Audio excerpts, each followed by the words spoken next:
जय श्री हरिवंश, जय श्री राधा रानी। भक्ति भाव में आपका स्वागत है। एक बार नहीं अनेक बार है, अनेक बार नहीं बारंबार है। तो आज मैं भक्ति भाव के माध्यम से आपको एक सच्ची और अच्छी स्टोरी और कहानी बताने वाली हूँ, जो आप प्रेम से सुनिएगा।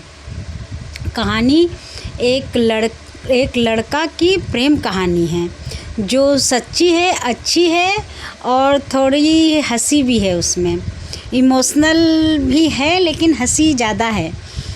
तो मैं आपको एक स्टोरी इस प्रकार बता रही हूँ कि उस लड़के का भक्ति इतना दृढ़ थी और उसका प्रेम में इतना विश्वास था प्रभु के साथ कि क्या होता है, एक लड़का है और उसको एक लड़की से प्यार होता है।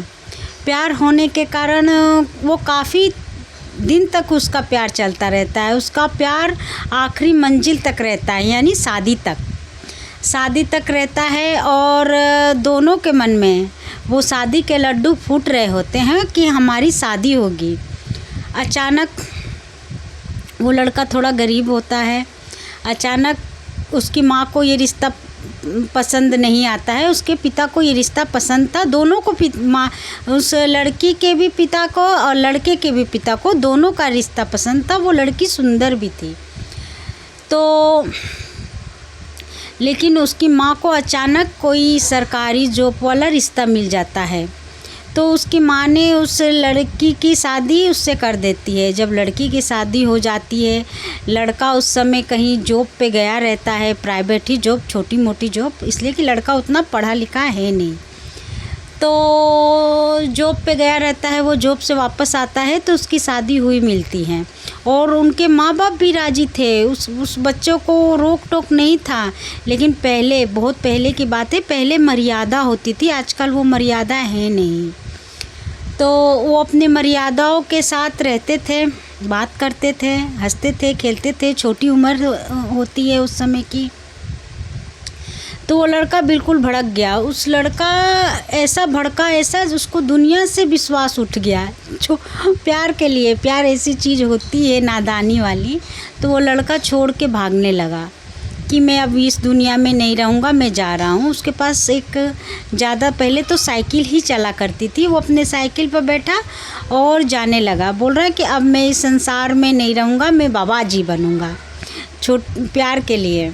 तो सुनिए इस कहानी का वो कि वो अब बाबा जी बनने चले गए, वो संत। तो काफ़ी दूर तक जंगलों में पहुंच गया। तो वहाँ पे एक साधु नहीं, एक गृहस्थी साधु के वेश में वहाँ पे मिला। बोल रहा है, यहाँ पे कहाँ जा रहे हो, यहाँ पे कोई ऐसा रास्ता नहीं, यहाँ पे अंदर घनघोर है, तुम्हें जानवर चीर फाड़ खा जाएंगे। तो बोले मुझे डर नहीं है। उसको तो क्रोध आ रहा था।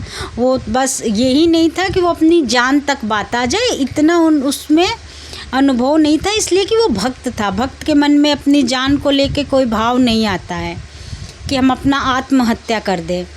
तो वो जाने लगा। जाते जाते जंगल की ओर वो बाबा ने डांट लगाया। तो बोला कि तुम यहाँ पे, अभी तुम्हारा बहुत कार्य है, तुम जाओ। तो डांटने की वजह से वो डर गया। इस प्रकार से डराया ही वो कि वो डर गया। वापस वो लड़का लौट आया, लेकिन उनके घर, वो उन्हीं के घर रहता था, उनके घर नहीं गया, किसी मंदिर में चला गया।